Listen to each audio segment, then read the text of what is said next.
My name is Fowler. I am a 32-year-old mother of two.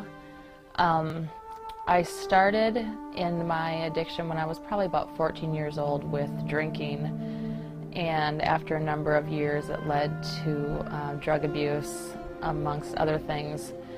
But I spent probably about 12 years with a pretty serious methamphetamine addiction. Between the ages of 21 and 26, I had had 3 abortions. I was pretty deep in my meth addiction. And when I was 27 years old, I became pregnant again for the 4th time. And I decided that this time I was going to keep my baby. So my parents and I checked me into a secular program. While I was in that program, someone had given me a Bible and they told me that I should read Matthew and I would like it. But at that time I was clean already, and so I thought that I didn't really need to read the Bible. I didn't need to know anything about that because I was clean. I left the program, stayed clean throughout my pregnancy, and when my daughter was about 2.5 months old, I fell back into my addiction, and she got really sick.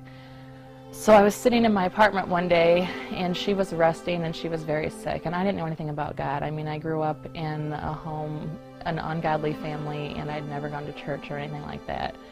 But as I sat in my apartment that day, I started to kind of think that maybe there was a God, and that maybe He was going to take my child from me because I wasn't doing it right.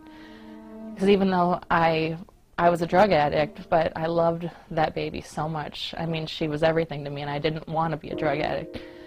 So I sat there and I got that Bible out that someone had given me, and I started reading it, but it didn't make any sense to me. I closed it and I sat it down, and I started crying, and shortly after that my doorbell rang.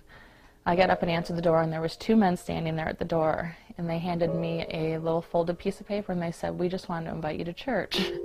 Even being unsaved, I knew that that couldn't be a coincidence. So I went to church that Sunday, and the Sunday after that I got saved. The Sunday after that I was baptized, and it was shortly after that that I started RU, and since then have just learned about the truths that have made me a good mom to my daughter. I'm now married to a wonderful godly man. I have another new baby. He's 4 months old.